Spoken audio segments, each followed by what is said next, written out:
이곳은 시간이 켜켜이 쌓여 지층이 된 도시 경주입니다. 누군가에게는 낡은 무덤의 도시일 뿐이지만 누군가에게는 천년의 이야기가 숨쉬는 땅입니다.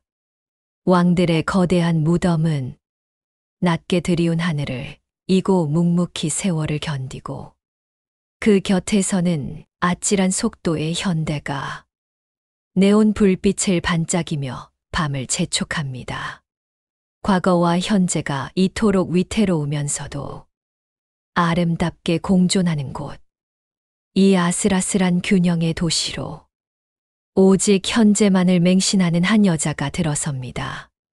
서울에서 가장 성공한 건축 큐레이터 고요진. 그녀의 이름은 차가운 이성과 완벽한 성공의 또 다른 이름입니다.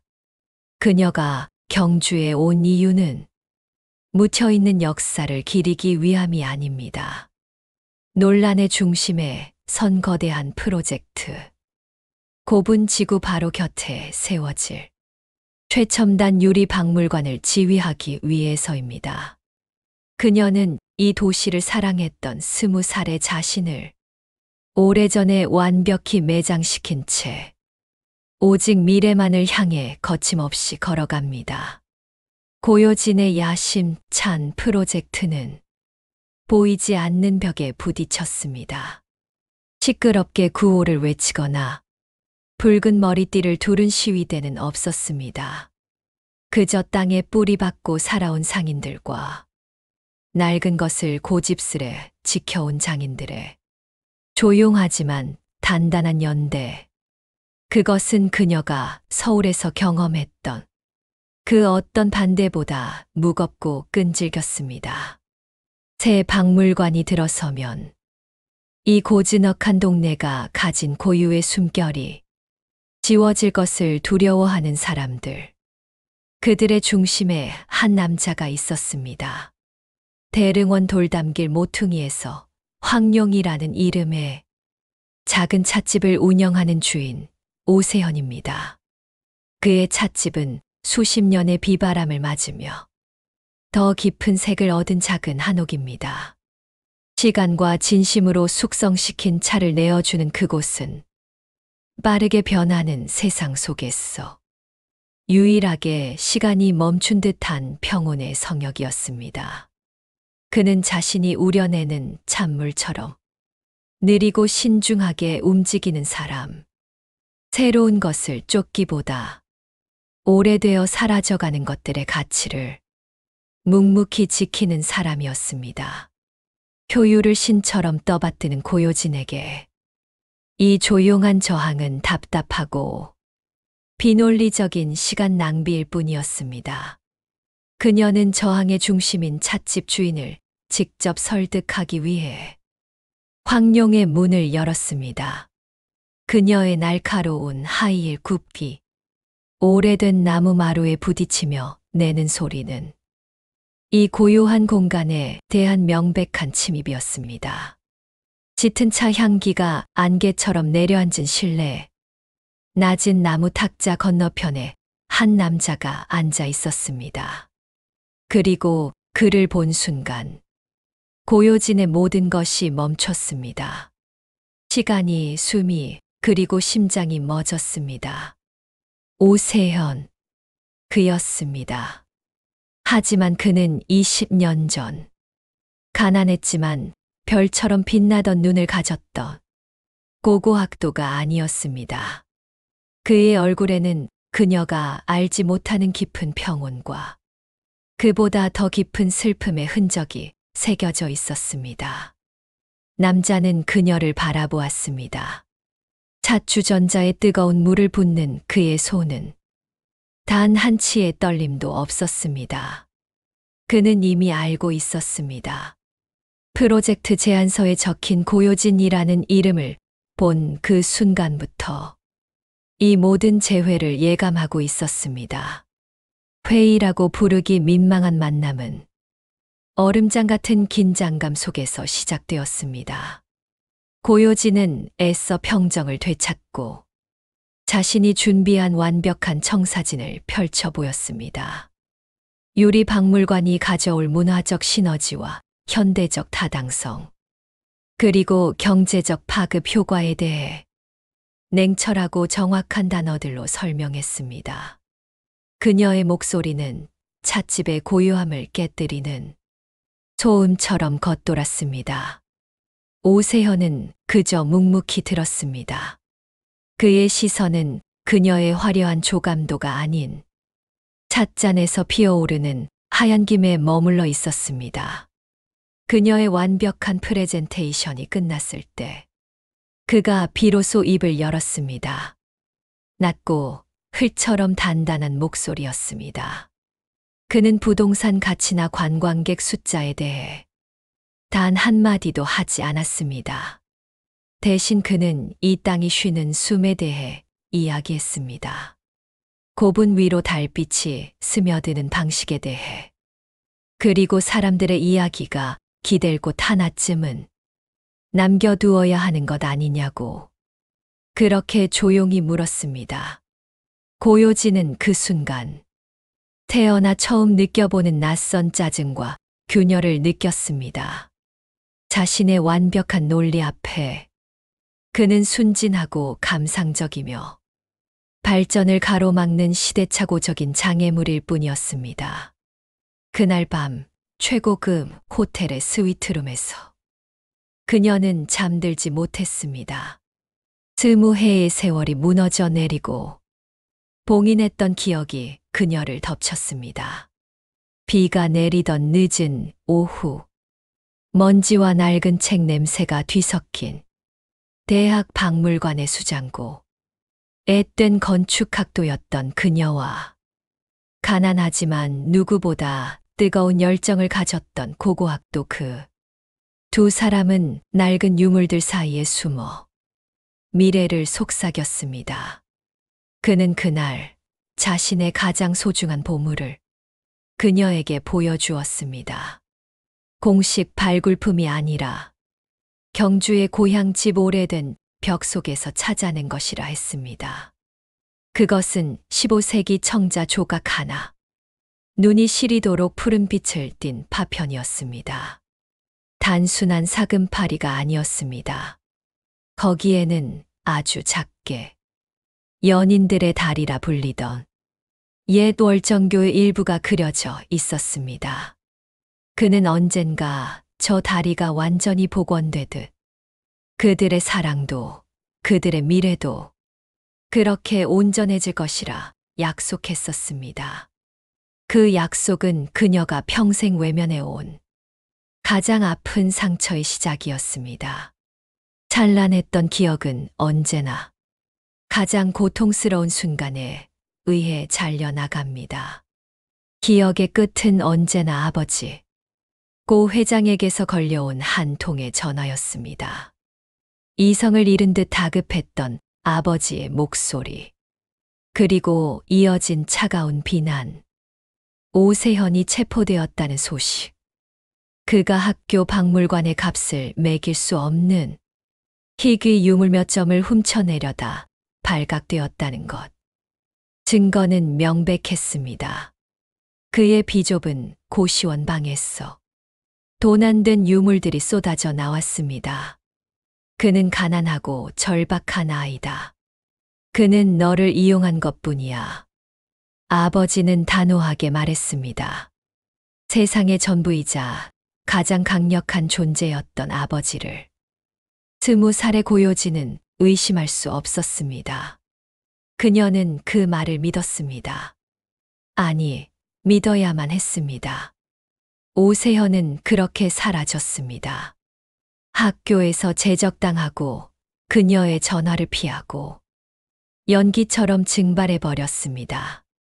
그 끔찍한 배신감은 그녀의 심장을 얼어붙게 만들었습니다.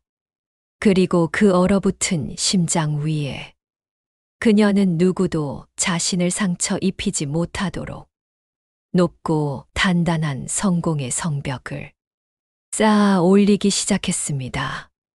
경주에서의 시간은 무의미하게 흘러갔습니다. 프로젝트는 알 수 없는 이유로 자꾸만 발이 묶였습니다. 관공서의 허가는 이유 없이 지연되었고 현지 인력들은 하나둘 등을 돌렸습니다. 보이지 않는 저항이 그녀의 숨을 조여왔습니다. 고요지는 답답한 마음에 해질녘 고분 사이에 흘길을 걸었습니다.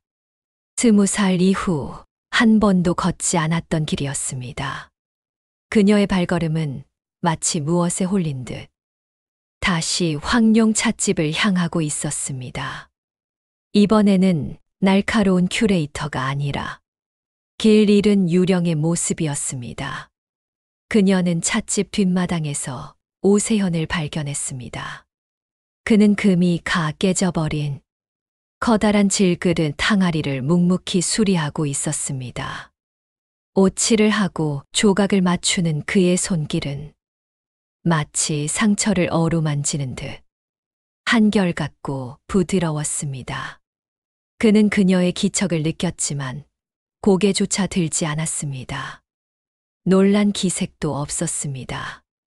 그저 곁에 있는 작은 의자를 손으로 가리킬 뿐이었습니다. 앉으라는 무언의 신호. 두 사람 사이에는 20년 동안 쌓인 말하지 못한 단어들이 돌처럼 무겁게 가라앉아 있었습니다. 얼마나 많은 시간이 침묵 속에서 흘러갔을까. 그녀는 마침내 지난 20년간 자신의 목구멍을 막고 있던 그 질문을 뱉어냈습니다. 왜 그랬어요? 그것은 원망이자 절규이자 마지막 남은 희미한 희망이었습니다. 오세현은 하던 일을 멈췄습니다. 그는 그녀를 보지 않았습니다. 대신 금이 간 항아리의 상처를 가만히 내려다보았습니다. 나는 아무것도 훔치지 않았어요, 요진 씨. 그의 목소리에는 분노도, 원망도, 억울함도 실려 있지 않았습니다. 그저 너무 오래되어 바래버린 진실의 무게만이 담겨 있었습니다. 당신 아버지였어요. 세상이 무너지는 소리가 들렸습니다. 그는 돈 봉투를 내밀며 당신을 떠나라고 했습니다. 내가 거절하자 그는 다른 방법을 찾은 것뿐이라고. 그는 내가 당신의 빛나는 미래를 망칠 것이라 했습니다. 당신은 세상을 가져야 마땅한 사람이고 나는 그 길을 막아서는 시골뜨기 돌멩이일 뿐이라고. 그는 편지를 썼고 미친 듯이 전화를 걸었지만 모든 것은 거대한 벽에 막혀 되돌아왔습니다. 그는 깨달았습니다. 아버지의 무자비함으로부터 그녀를 지킬 유일한 방법은 자신이 기꺼이 사라져주는 것뿐임을. 고요진이 지난 20년간 쌓아 올린 견고하고 차가운 세계가 그 한마디의 먼지가 되어 무너져 내렸습니다. 그녀의 성공, 그녀의 경력, 그녀의 빛나던 모든 순간들은 사실 거대하고 잔인한 거짓말 위에 세워진 신기루였습니다. 아버지는 그녀를 보호한 것이 아니었습니다. 그녀를 가장 아름다운 감옥에 가두었던 것입니다. 그녀는 비로소 오세현이라는 남자를 제대로 바라보았습니다. 그는 부서지지 않았습니다. 모든 것을 잃고 낙향했지만 그는 꺾이지 않았습니다. 그는 고향으로 돌아와 그녀의 세계가 그토록 지워버리려 했던 낡고 사라지는 것들을 지키는데 자신의 남은 생을 바쳤습니다. 그는 시간의 수호자가 되었고 깨진 것들을 치유하는 자가 되었습니다. 세상의 눈으로 보면 더없이 실패한 그의 조용한 삶 속에 그녀가 평생 가져보지 못한 진정한 온전함과 흔들리지 않는 평화가 있었습니다. 그녀는 자신이 얼마나 공허하고 얼마나 처절하게 패배했는지를 깨달았습니다. 오세현은 조용히 일어나 찻집 안으로 들어갔습니다. 잠시 후 그는 비단이 아닌 빛바랜 무명천으로 감싼 작은 오동나무 상자를 들고 나왔습니다. 그는 그것을 두 사람 사이의 탁자 위에 놓고 천천히 끈을 풀었습니다. 상자 안 낡은 소미불 위에는 20년 전 그 청자 조각이 고요히 잠들어 있었습니다. 세월의 흔적에도 불구하고 월정교의 다리 일부가 그려진 그 청록빛 파편은 여전히 찬란했습니다. 간직하고 있었어요. 그가 담담하게 말했습니다. 어떤 것들은 아무리 아프고 고통스러울지라도 결코 잊혀져서는 안 된다고 믿었기 때문에. 고요진은 떨리는 손을 내밀었습니다. 수백억 원짜리 계약서에 사인을 하던 그 당당한 손은 간데 없었습니다. 그녀의 손가락 끝이 깨진 다리의 날카로운 단면에 닿았습니다. 조각은 얼음처럼 차가웠습니다. 하지만 그 고대의 표면 위로 떨어지는 그녀의 눈물은 20년 만에 처음으로 뜨거웠습니다. 그녀가 자신을 지키기 위해 쌓아 올렸던 거대한 벽은 그 작은 조각 앞에서 소리 없이 무너져 내렸습니다. 일주일 뒤 서울의 프레스센터. 고요진은 수많은 카메라 플래시 앞에서 담담하게 입을 열었습니다. 그녀는 경주 유리박물관 프로젝트의 총책임자 자리에서 사임한다고 발표했습니다. 기자들은 예산 문제나 기술적 결함을 물었지만 그녀는 다른 이야기를 했습니다. 그녀는 현대성의 오만함에 대해 그리고 어떤 땅이든 그 위에 무언가를 세우기 전에 먼저 그 땅이 들려주는 이야기에 귀 기울여야 할 필요성에 대해 말했습니다. 그것은 사임의 변이 아니라 뒤늦은 고백이자 참회였습니다. 건축계는 충격에 빠졌고 고 회장은 분노했지만 그녀는 돌아보지 않았습니다. 그 소식은 경주의 작은 찻집에도 전해졌습니다. 라디오에서 흘러나오는 뉴스를 들으며 오세현은 그저 차심을 덮던 손을 잠시 멈추고 창밖의 고분을 바라보았습니다. 그의 입가에 희미하게 번진 미소는 기쁨보다는 슬픔에 가까웠습니다. 고요진은 서울의 화려한 삶으로 돌아가지 않았습니다. 그녀는 자신의 모든 것을 처분의 작은 재단을 만들었습니다.